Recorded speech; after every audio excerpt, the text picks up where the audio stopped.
They've done a lot of research where they look using brain scans. What's going on in someone's brain when they think about a person that they love and when they think about an object that they love.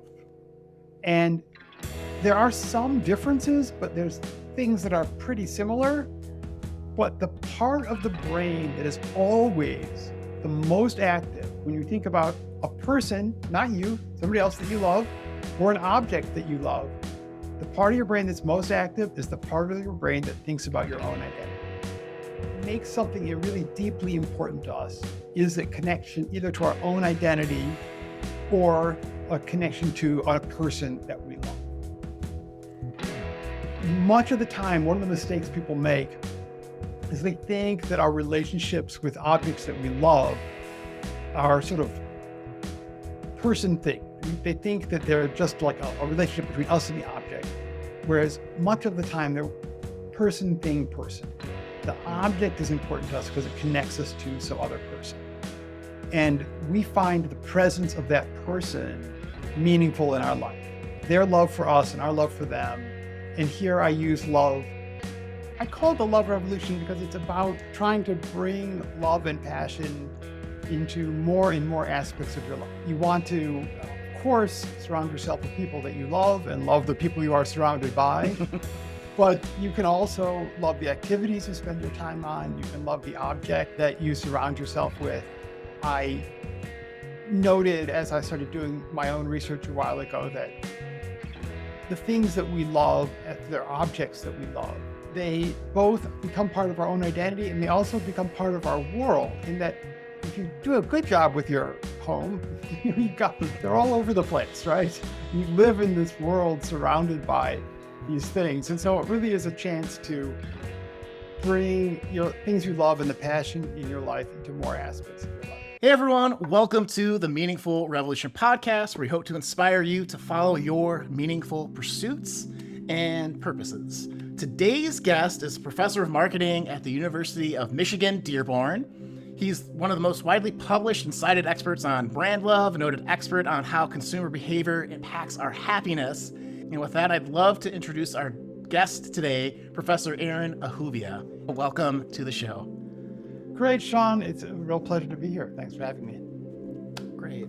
Hey, we were talking about this a little bit before turning the record button on here, but if you could start a meaningful revolution in the world to help people follow their fulfilling transformation, their purposeful impacts or authentic movements, what would you try to call it? Hard to come up with a term, but I'm gonna go big. I'm gonna call it the love revolution. All right. Yeah. Love revolution. Based on your research and expertise, could you maybe share why you call it the love revolution, how you got started in studying happiness and the things that we love? Yeah. I call it the love revolution because it's about trying to bring love and passion into more and more aspects of your life. You want to, of course, surround yourself with people that you love and love the people you are surrounded by. But you can also love the activities you spend your time on. You can love the objects that you surround yourself with. I noted as I started doing my own research a while ago that the things that we love, they're objects that we love, they both become part of our own identity and they also become part of our world in that if you do a good job with your home, they're all over the place, right? You live in this world surrounded by these things. And so it really is a chance to bring things you love and the passion in your life into more aspects of your life. If you wonder how I got started on this, that's a fun story. I was a PhD student in marketing at Northwestern. Okay. And there's a well-known marketing professor, Philip Kotler, and he was explaining to us that everything is marketing. If you're in politics, you're marketing to voters, etc. Even if you're dating, you're marketing to the person you're out on the date with. And I was single at the time. I thought this was way more interesting than real marketing. So I asked him if I could do my term paper on that. And he said yes, and connected me with the Professor Mara Edelman, who had research data on a dating service. This was just before the internet came around, and dating services were just starting to become a part of mainstream American culture. They were still very marginalized, but they were just getting going. Mark Edelman and I, we co-authored 4 major papers together on dating services and became, for a time, the world's leading academic experts on dating services. And I can say that without any vanity, because we were the only academic experts on dating services. Nobody else in the world was stupid enough to study dating services. We were both the top and the bottom of that list. But it was very fun. And now we see that dating services are a super important part of our culture. People, that's the number one way by far that people meet their romantic partners. But at a time that I started doing this research, it was very marginalized. Almost nobody was doing this. It marked you as a very strange person to be involved in this. It's very interesting to see that develop.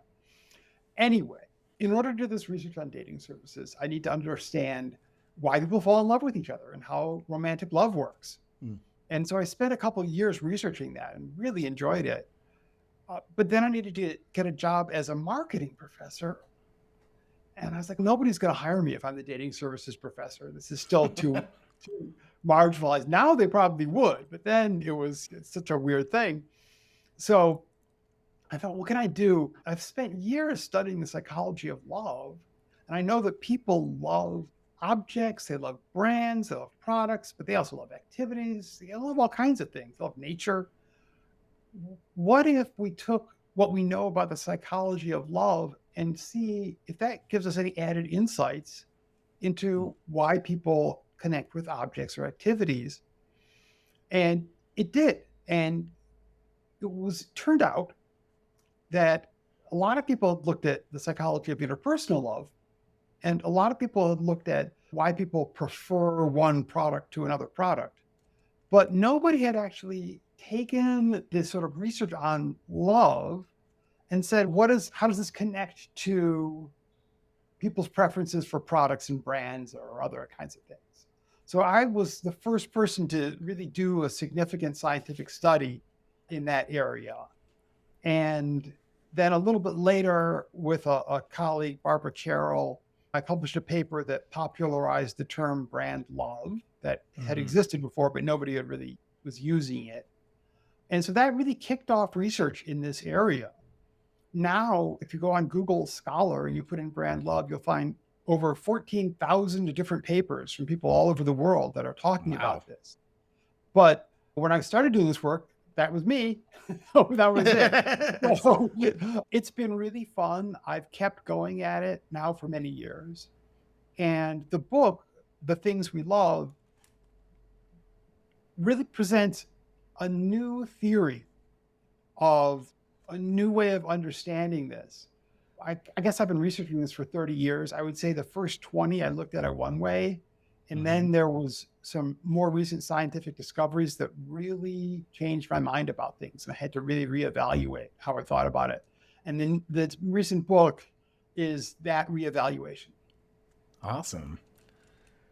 Could you go into that big mindset shift? Because I haven't had a chance to check out your book quite yet, but I am it's on my very long to-do list now. The book. So at the same time that I was coming out with this stuff on brand love, there were a bunch of people who were interested in what were called consumer brand relationships and other very closely related kinds of topics. It was a whole movement. And people in that movement had a slogan, if you will. And that slogan was, people form relationships with objects or with brands the same way we form relationships with people.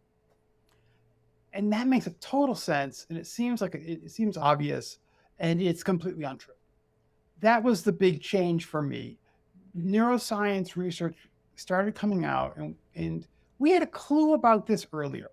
So there's this word to objectify a person. And we all know what that means is to think about that person in the way you normally think about objects. What that implies is that there is a way you normally think about objects, and that's different from the way you normally think about people. What the neuroscience showed is that isn't just a cultural thing that we teach kids. It's not that we just raise kids to see people and objects in different ways. actually, it's hardwired into your brain at a very profound and basic level. And at a non-conscious level, there's a mechanism in your brain that sorts everything you experience into two different categories: people and everything else. And the stuff that's everything else, your brain treats it and thinks about it one way, and people, your brain treats that and thinks about them in a very different way. So love is reserved for people. You don't normally love objects. That's why if we take like the stereotypical situation, it could be gender roles could be reversed here, but most of the time the word is used. It's a woman saying, "Oh, that man is objectifying me," right? He's treating me like a sex object.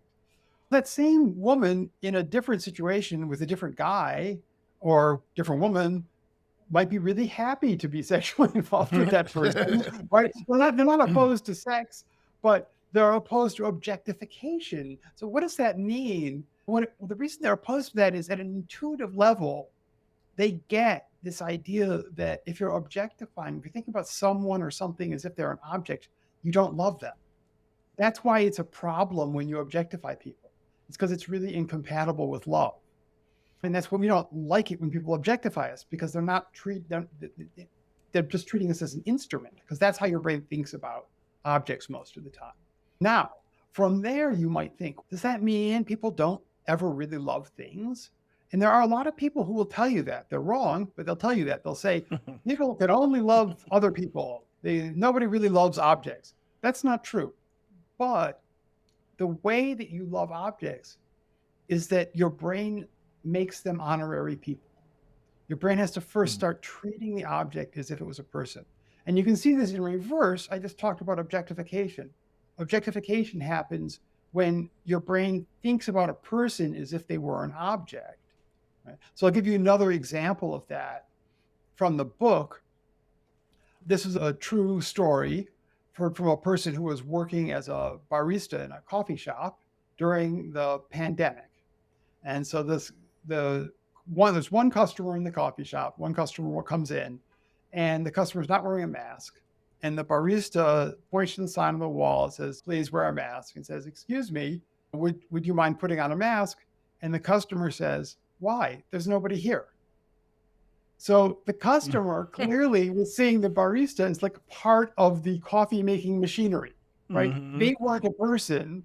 They were just like part of the machinery. So your brain can do that at times, and it can do the reverse. It can take an object and think about it as if it's a person.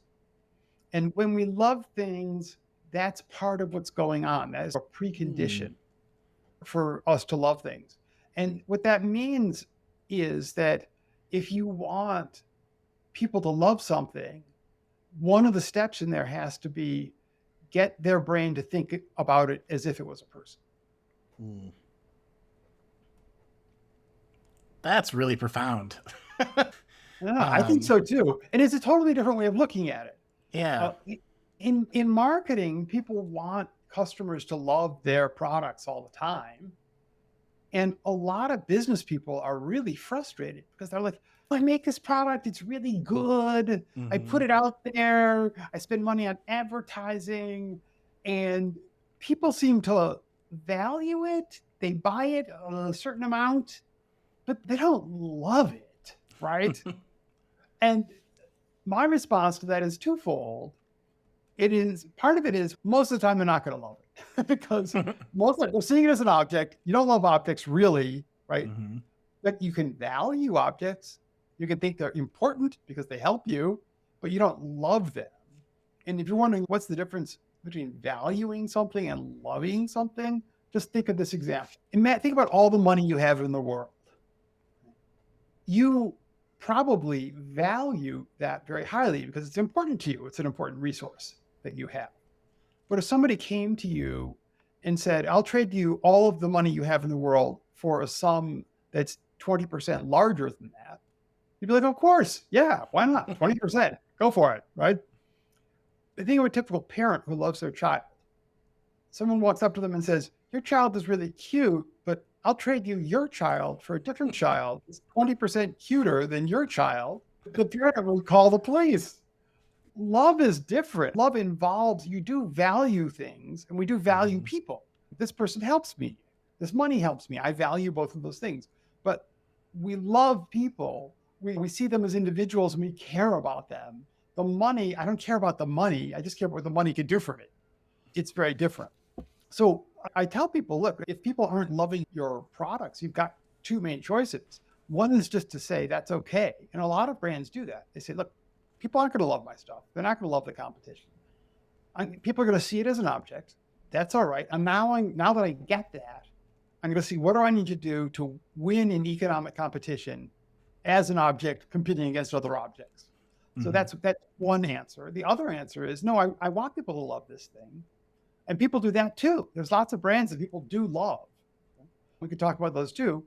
So if that's going to happen, one of the things, not the only thing, but one of the things I got to do is humanize this brand in some way, personify it, get people to see the brand as a person, because that's what will allow them to form this relationship. That's okay. That's pretty profound too. My immediate question is like, how do you go about then if you're Nike, and I think it's a brand that people really love. And so I have a couple of questions here. The first one being like, how would you humanize, how did they, or how would somebody humanize an object or a brand? So Nike's a great example because people, I don't remember which streaming service it's on, perhaps more than one. There's a movie out now called Air. An excellent movie. It's just a really fun, interesting movie. This whole issue set aside, it's about the creation of the Air Jordan shoe Mm. by Nike. And it's a very dramatic, interesting story. Even if you're not like, don't think of it as like a business movie. It's a Mhm. sort of a human story. But one of the main points that they make in that is, wow, we really need to get Michael Jordan to endorse this shoe, because a shoe is just an object until a person steps into it. It's that connection of the shoe to Michael Jordan that enters consumers' minds. And then they start thinking about the shoe as human. So why is that? Why don't they think of Michael Jordan as human and the shoe is just a thing? That seems to be the way your brain works. That if an object is in your mind closely connected to a person, Mm. then your brain starts treating it as a person. So the metaphor I use about this is there's a sorting mechanism, unconscious sorting mechanism in your brain. It sorts out people from objects and thinks about them differently. We can think about that mechanism as if it's a bouncer at a nightclub. Like the bouncer is saying, you're a person, you get to come in, I think about you like a person. You're not a person, you stay out, I think about you like an object. So they're doing that sort of bouncer sorting mechanism. If a celebrity comes to the bouncer at a nightclub, the bouncer will let the celebrity in. But you know what? The bouncer will also let in the celebrity's entourage. All Mm. those other people who aren't celebrities but are with the celebrity, they get to go in too. And in this metaphor, Michael Jordan is the celebrity and the shoe is part of his entourage and connected to him. And so when the Mm. bouncer in your brain says, okay, I'm treating you like a person, the shoe gets treated like gets to come in too. It comes along for the ride because it's got that kind of close connection. And we do that all the time in our personal life. So, for example, suppose you're dating somebody and they give you a gift, a vase, and you're really madly in love with this person. You love that vase. You put that vase on the mantelpiece. Every time you walk by, you look at it and think, oh, what a lovely vase. Oh, terrific. Right. And then you break up with that person and you're really angry and you're really bitter. And you walk by that vase, you look at it, like, what a horrible vase. Get rid of that thing. That thing's out of here. So why did you turn on the vase? Your brain has connected that object to the person. And you can always tell when that happens because the value you place in the object is totally connected to the value you place in the Mm. person. And when you love the person, you love the object. And when you don't love the person anymore, you don't love the object anymore. And they float up and down together. And so that happens in our personal life. Every time we get a gift from somebody, we associate it with that person in that way. Now, it might not always be enough. There are definitely times that we've gotten gifts where I really love the person. I don't really love this gift, right? That happens. But a lot of our feelings for the person does rub off on the gift. It might not determine everything, but it Mhm. does rub off and it influences, and we have that kind of association with it. So that that's one of the three ways Mm. that people's brains start thinking about objects as if they're a person, is that they associate the object with some other person. Okay. Super fascinating. How does identity factor into this relationship? Because you take a look at like Nike, take a look at Apple, the earbuds, or it's a kind of like a social status thing. But my guess is that the underlying thing is it's relating to people somehow, right? Of either I'm part of your tribe because we like the same things, and I think you've in my research for this Yeah, interview, like that was part of something you talked about. Could you talk about that a little bit more? sure. So identity is the most central. So I mentioned a moment ago, there are three ways that Mhm. your brain starts thinking about objects in human ways. One is the object is associated with some other person, like you associate the object with the person who gave you the gift. The biggest, most common way is that you make the object part of your own identity. And since it's part of your identity, you in your person, your brain thinks about it in these human ways as if it's a person.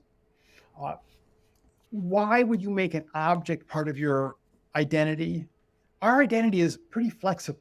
Like when I first started hearing about this research, I had the rather naive idea that no, my body is me, right? That's just like my body is me. Mhm. Other things aren't me. They may be, I may like them, but they're not me. Just my body is me.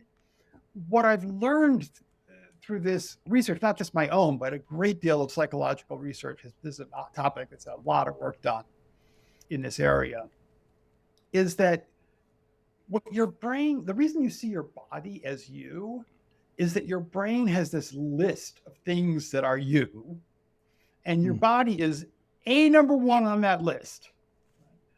And that's why you see it as you. But your body is just one of several things that can be on that list.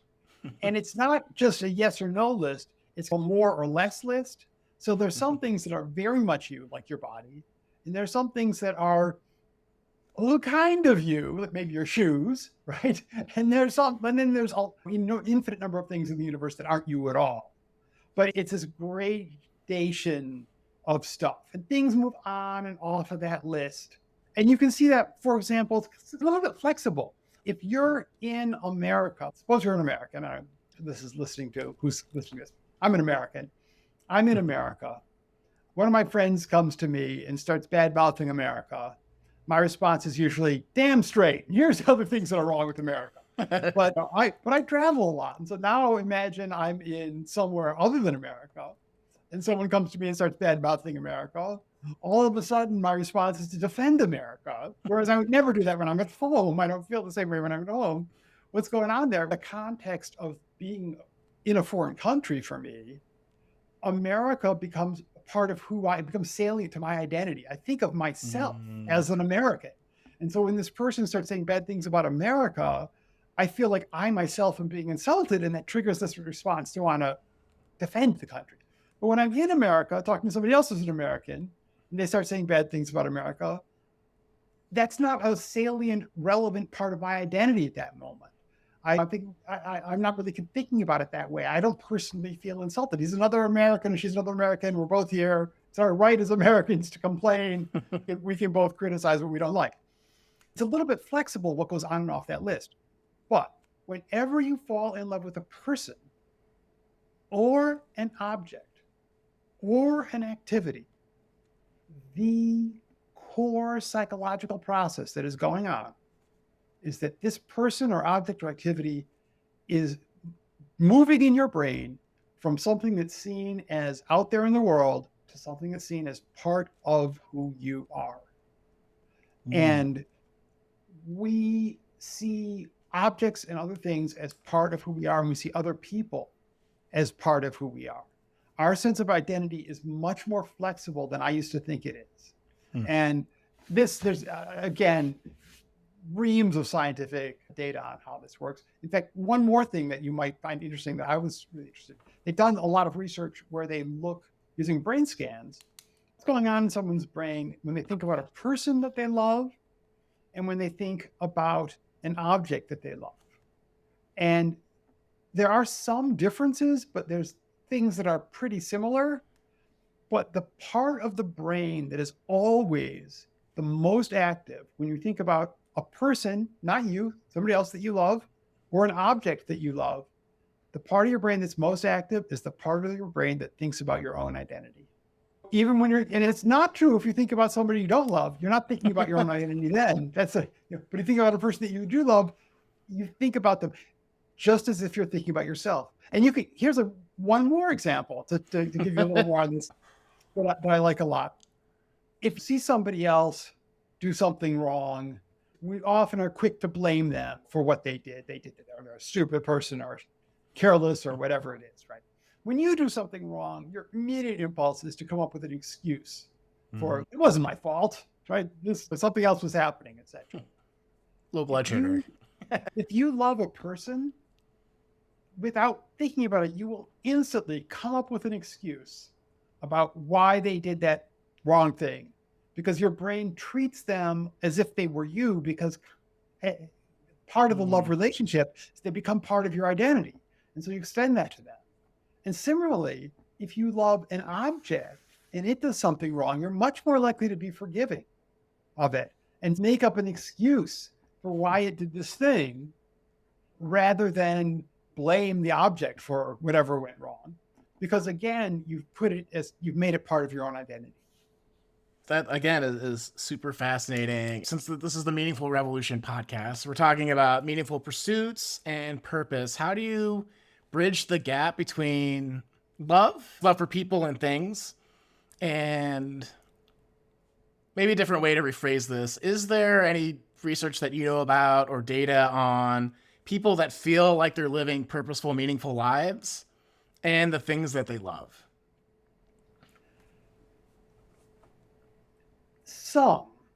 There is some, and I think there is a lot of connection there. Some of what I'm going to say is from research, some is from my informal observation. Okay, cool. Love and meaning are almost the same thing. They're not exactly the same thing, but they're really overlapping to a large extent. What meaning means, in this sense, in the sense you're using a meaningful life, it's a synonym for important. It's important at a deep level, right? This is something that I feel is fundamentally important at some deeper level, and that's why it gives me meaning. The things that we think are fundamentally important at a deeper level are the things that we love, and vice versa, and the people that we love. What makes something really deeply important to us is a connection either to our own identity or a connection to a person that we love. Much of the time, one of the mistakes people make is they think that our relationships with objects that we love are sort of person thing. They think that they're just like a relationship between us and the object, whereas much of the time they're person thing person. The object is important to us because it connects us to some other person. And we find the presence of that person meaningful in our life, their love for us and our love for them. And here I use love, I think, in the psychologically accurate way. In our culture, maybe it's because we were like a little homophobic, hopefully a little less homophobic now than we used to be. But people will be like, oh, my same-sex friends, I don't love them. But yes, you do. That's at a psychological level. You love your community. You love the people around you. It's not necessarily sexual love, but it's love. And that's what makes community work and make friendship work and make family work. It's the connection to those people that you really care about and love that leads to most of us loving the objects that we love. And so take an example of a sports fan. The sports fan loves sports, and maybe the sports fan loves her television set. I've heard this a lot from people. Why does she love her television set? Well, because her friends come over and they watch sports together on the television set. And it really isn't about the television set. It's about the way the television set allows her to form these good relationships with the people. And that, in terms of happiness, I think is a very important key. That the people who are really able to derive happiness from the objects in their life are the people who use them effectively to create meaningful relationships with other people. So the object becomes a way of connecting with other people. And the people who tend to have more problems in terms of their psychological well-being are people who you might say use the object as a way of avoiding other people, or the object comes as something that separates them from other people. Now, I don't usually think the object is to blame in those cases. I think we have a really strong innate desire to form relationships with other people. And I think that if that's working when you're succeeding in that, people really prefer that to dealing with objects. And I don't think there's been a lot of cases where people have had nice, strong relationships with other people in a loving community and have said, no, I'm going to skip all that. I really want to just go with my stamp collection now. Most of the time when that's happening, it's either that the stamp collection is helping them connect with other people, right? The other community of stamp collectors. Or if it's not, they're lonely first and they turn to the stamp collection because they don't have the social relationships. It can become a problem because you get this sort of momentum effect. So maybe the thing that got the ball rolling was you didn't have the social relationships, you got bored and lonely, you started playing video games or stamps or whatever it is, right? And that kept you from being quite so bored. It didn't solve your loneliness problem, but it took your mind off of loneliness and helped solve your boredom problem a little bit. The problem is that once you get into that mode, you would think that the lonelier someone got, the more they would be motivated to go seek out other people. But the weird thing about loneliness is when people get into it, they actually it becomes hard for them to go and see other people. I think maybe an analogy would be something with exercise. I've noticed for myself that I've gone through periods when I've exercised very regularly and I've been in good shape. And when I'm in really good shape and I go without exercise for a couple of days, my body's like anxious. Go out there, get some more exercise. But if I don't, if I sit on my butt for 3 weeks, all of a sudden this physiological change happens. And then instead of wanting to go exercise, I just want to keep in my chair. I'm like, I don't want to go. Exercise starts to feel really bad as a thought. And I really resist. I think it's the same with loneliness. If you've got social relationships, you're good, in a good place, you get a little bit lonely, you've got this urge, I need to go and call my friends and get out there and do this. But if you get lonely enough, if it becomes built into you, in the same way that you're health-wise, you need to go exercise. That's the best thing for you. But something in you resists that and doesn't want to do it. When you get really lonely for a long time, it's the same thing. And then the stamp collection of the video games or whatever becomes something that enables you to indulge that impulse to not go and deal with people. So that's why I think one of the ways that it really can backfire on people and become a problem for them. In everyone's journey to find meaning, there's usually one moment where they make a decision to act. It's that point when you encounter a poor product or a piece of music or something else in your life that you love, and you decide that you can do it better, and you go about creating better. It's that point in your life when you look around and wonder, how did I get here? How did life get so boring or stressful or just not how you imagined? And so you decide it's time to figure out how to change that. Or it's that feeling that you could be working on something that's more fulfilling, more in service to others, and more exciting. And so you decide it's time to figure out how to have more of that in your life. And in each of these scenarios, there's this call to adventure, a call from your heart to change, and the decision to act. So I'm Sean Butner, and I help people heed their call from their hearts to change. As a certified high performance coach, I guide people through a science-based process to help them live their life more aligned to their aspirations and dreams. And maybe that's you. And if it is, maybe your time is now to work with the coach to help you follow your call to adventure.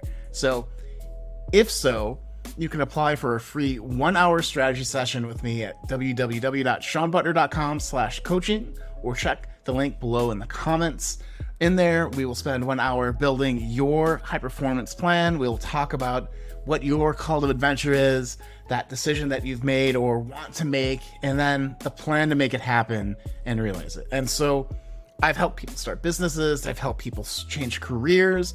I've helped people change how they feel about their lives through this process called high performance coaching. I know it can help you. I love coaching. I love the people that I'm able to serve with it. And I hope that's you. So check that link below wherever you're listening to or watching this episode of the Meaningful Revolution podcast. Enjoy the rest of the episode. Right on. Yeah, it's reminding me of, I know there's a lot of like new neuroscience that comes up, and I'm not qualified to cite it, but you talk about these dopamine hits. Right. You're getting dopamine from doing this activity or interacting with this object. And if your brain gets trained, that's where the dopamine comes from and not people that you get into. In this particular example, you have to do a lot of work to rewire that. Okay. I think that's true. And that can happen with people. You can develop the dopamine habit. I know that it's controversial. Some people call this addiction. Other people say they don't like to use the word addiction there. I don't know. But it's a powerful habit in any event. Yeah. And it can be very powerfully motivating for people when you get too caught up. I've noticed this just with myself. I was saying this to my wife last night, that I've gotten in this habit. I went for a long time where I wasn't eating desserts after dinner. And then I got in this habit of always having something sweet after dinner about the same time at night. And it dawned on me, I've really got a dopamine sort of habit or addiction. That's what's really going on here. Like, God, it's triggered at 7:30. I'm like, I want that dopamine hit. Give me a cookie or more than one cookie or more than several cookies. And maybe I need to just stop that because it's clearly just this neurologically wired in habit at this point that I get this craving. Yeah. No, I also have a similar experience with the after dinner sweets. My wife is very much into desserts, and I wasn't before I met her. And now I'm constantly like, oh, I've done this every night for the whole week. I maybe need to switch that. That's pretty cool. So to summarize what we're just talking about, it seems that the things that we love are avenues towards people and relationships and where we find meaning. Something that I believe about meaningful pursuits is that there's a lot of meaning and happiness in creating things that people love is a thing. Do you know, or do you have any thoughts on the process of creating the things that people love that then help them find people to love other people? That's a long chain there, but there's a better way to say that. But I think along with, there often is a connection. We do create things together with other people, and people often form communities, the quilting circle or the maker's space, where there is this social aspect to what you're creating. So those are connected, but there also is a drive just to be creative, to be generative. And that provides a lot of meaning in people's lives as well. A sense of what I'm doing is important. I'm producing something of value. And one of the things I encourage people to think about is there's a couple more approaches. You look at something, let's take clothing, for example. Clothing is often criticized. People are very into clothing. A person's shallow and materialistic and et cetera, et cetera. There's a lot of bad press that comes with that. One solution might be to say, oh, I don't care about clothing anymore. I'm going to stop that pursuit. But a lot of people don't want to not care about clothing. And frankly, clothing is really fun and interesting. And you shouldn't have to not care about clothing. It's a whole artistic realm of life, right? That you Mhm. can do. So one piece of advice that I have for people is maybe get more into clothing, maybe love clothing Mhm. more. And one way to do that is to start making and designing clothing Mhm. instead of just being a passive consumer who spends all your time shopping. And shopping is a creative activity. That's why it's fun. You're Yeah. assembling, you're curating this collection, you're assembling these things. And that's an aesthetic and creative activity for people. And it's a social activity. People go shopping with their friends. And so you've got the social connection there, which makes it very powerful, and the creative activity. And so that really works. But maybe find a different social group with a different creative activity. So there are lots of groups that meet where people talk about the clothes they're making and learn skills from each other and sew together and Mhm. design together and cut together. And you can create a whole community around that. It'll be so much better for your budget, and it'll be better for your closet. Because if you're into clothing, I'm willing to bet your closet is overflowing with crap you never use. That's just such a safe bet. And it's really bad for the world's ecology as well to produce all this junk, and then you don't really value it, you don't use it, and then it just gets thrown away, and then you feel guilty. You know, how about instead of shopping, it's a long time. You're gonna have to go through a period where it's frustrating because it's not an easy skill. You learn to start designing with other people, get Mhm. involved, designing, sewing, making stuff. Making jewelry is another great way to do this. And you could have a much deeper relationship. So you'll find that instead of loving clothes less, you love clothes much more than you used to, because you used to be like the person who listens to the radio in the car. Now you're like the musician who makes music and who Mhm. really appreciates what's going on. Now you have a much deeper reaction. And even the stuff like the fashion brands, you'll look at those and you'll be like, now I get it. Now I actually see what's happening, why this designer is a good designer, not just Mhm. because their name's on the front of this thing, but because they're actually doing interesting things. And now I know the difference. But now it makes something interesting. Adding creativity and productiveness to your interests, I think, is a nice way to stretch your budget and get a lot more out of things. Yeah, I love that idea, and it reminds me. I'm a huge nerd, and like something that I did with my friends in high school and still do to this day is we will play Dungeons and Dragons. Well, And my buddy, who I've known since kindergarten, his uh, COVID project, essentially, when we're all locked in, was to figure out how to make dice, right? And there's a whole sub community of people trading tips and casts and techniques. And he went super into it, and ultimately to be able to create things that he would then give to the rest of the group. And the sense of joy and excitement. Really just kept nerding out more into. He's an English teacher by nature. He was getting into chemistry, which was super fun. But the way it lights people up, I think, when you create the things that you love, like I think you know what? definitely does enhance your love for it. And like a musician, you learn how to play guitar.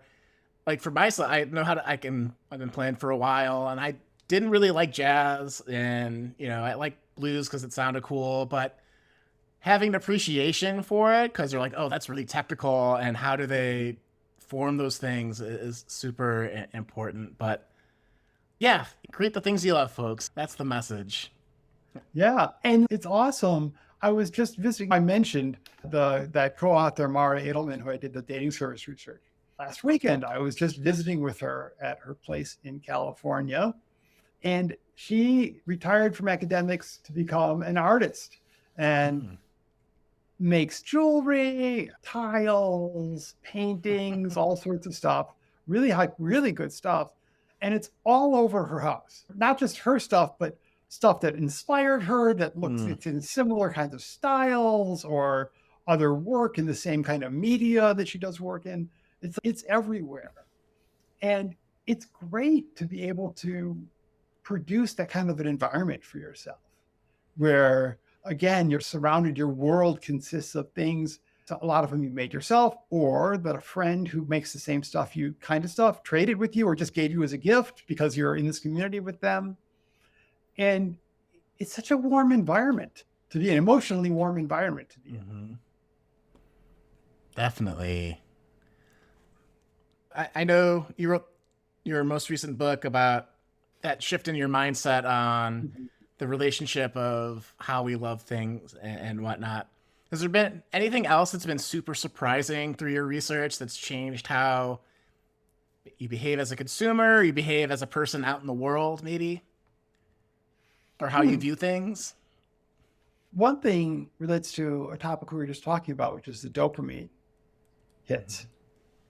So I've always been something of a hedonist, and really, I love food and wine and music and massages and mountain biking and just anything that's exciting and fun and stimulating.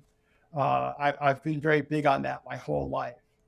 And some of this research on dopamine has been showing that if you get a lot of pleasurable stimulation all the time, it starts to leave you less happy the rest of the time. According to these theories, at least, the way this works is that when you say eat a cookie, you get a hit of dopamine, which creates a sort of reward sensation. Mm-hmm. And then there's what's called an opponent process. Your brain, it doesn't just let the dopamine linger around there in your brain, but it sets in motion a process that actively removes the dopamine. And so that you've noticed this experientially. You eat the cookie, you enjoy it when you're eating it, but when you're done eating the cookie, the enjoyment goes away. You don't keep enjoying it 20 minutes later. And your brain is doing this on purpose, so to speak. Evolution is doing this so that if you want that pleasure experience, you need to eat another cookie, and your evolution wants to motivate you to eat cookies because at the time we evolved, calories were scarce, right? They're no longer scarce, but they were then. So it was good for you to eat this kind of thing. But what happens is that when you start having more and more of this dopamine stimulation, that other process that removes the dopamine afterwards gets stronger and stronger. And the process that creates the dopamine gets weaker and weaker.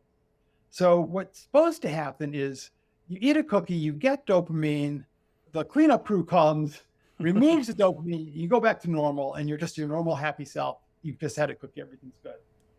But if you eat a lot of cookies all the time, you start to produce less dopamine when you have it, and the cleanup crew gets really big and starts taking away more dopamine than was produced to Mm-hmm. be.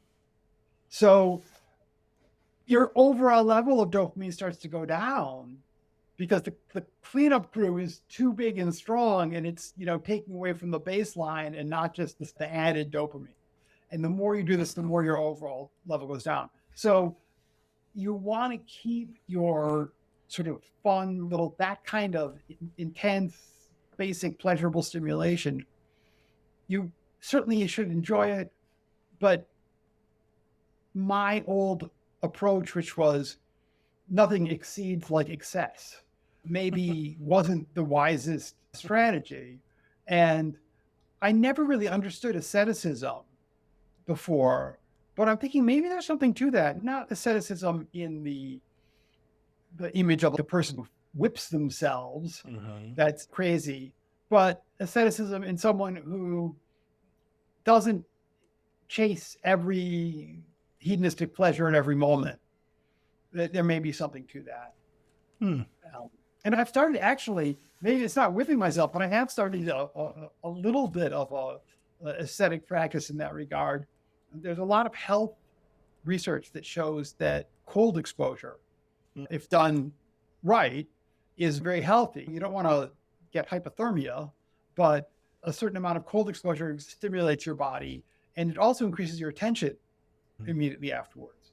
I've starting the day with a cold shower where I turn just the cold water on blast, full, no hot water at all. And It's really cold.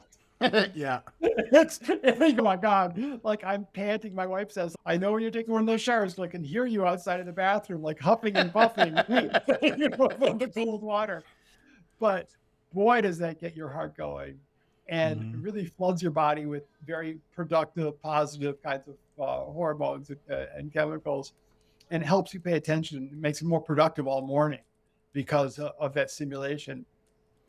And the research on dopamine is showing that it actually, it's a little bit painful to be in Mhm. water that's that cold.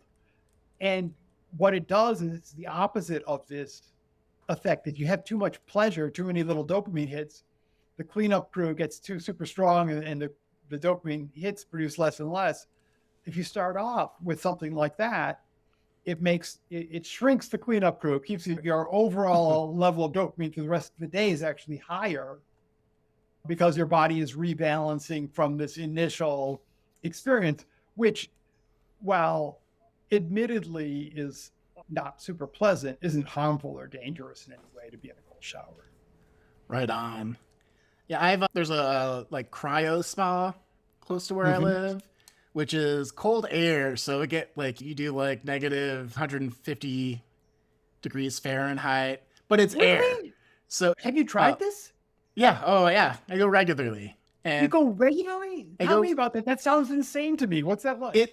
It's less insane than water that's at 0 degrees or whatever at freezing, Right. 32 degrees. For whatever reason, cold air, it's a less of a. It's still really cold, and you still get the effects. I've done ice baths and stuff like that too, because you experiment with yourself sometimes. And the cold air is less of an initial shock. You'll still get as cold, and you're in for 3 minutes. And the way that the spa works, you like cover your face and hands and extremities, but you still get that effect of the cold without that. Like I have a very high pitch that'll get all the dogs barking when I do like cold showers and stuff because it's just not for me. But I found the cold air, even though it's super chilly, is not as painful or shocking as like cold water. So Fascinating. Yeah, yeah. I know the water, and I can only imagine because the water that I use from the shower feels so cold. When I put a thermometer in there, it's not that cold. Yeah. It's like what, 60 degrees or something like that. It Yeah. just feels unbelievably cold. I know people take ice baths. I know people go into water that's 3 degrees, 34 degrees, Yeah. just above freezing. I can only imagine what that must be like because the shower water is plenty cold for me. But I maybe I'll try. I'll see. I'm sure there's got to be one of those cryo spas around Ann Arbor. Check one of those out. Yeah, I recommend it, and I would say I prefer that over cold water any day. Hopefully that helps. With that, Professor Ahuvia, thank you so much for the very fascinating conversation. I have tons and tons of notes that I'm going to need to review just to start mulling this over. But if people want to check out your book or follow up with you on this particular topic, what would be the best way for people to get in touch with you? We could put that in the show notes. Sure. So the book, once again, is called The Things We Love, How Our Passions Connect Us and Make Us Who We Are. And the title hopefully will make a little more sense to people now because the things we love, obviously the things we love, and then connect us is all about how they connect us to other people. That sort of person thing, person effect. And make us who we are is about how they become part of our identity and make us who we are. And that's available anywhere fine books, Amazon, and a lot of local bookstores will have that. If people are interested, I do a lot of speaking. I've got two different types of talks that I do. I do a lot of speaking for businesses on brand love, but I also do talks about for people who are just interested in this intellectually, want to understand themselves better by understanding the things that they love. It's a really nice way of looking at yourself and developing self-understanding is to look at what you love and what that says about you and how it relates to who you are. So I do both those kinds of talks. And if people are interested in that, they can find me at drbrandlove.com. So drbrandlove.com. And that'd be terrific. Awesome. Definitely check out his book. I'm excited to dig into the things that we love, the book. Professor Ahuvia, thank you again so much for being on the Meaningful Revolution. Okay, Sean, it was a lot of fun. And yeah, if there's a topic you want to discuss that's relevant to me, let me know. All right, you got it. All right. And with that, we'll see you in the next episode of the Meaningful Revolution podcast.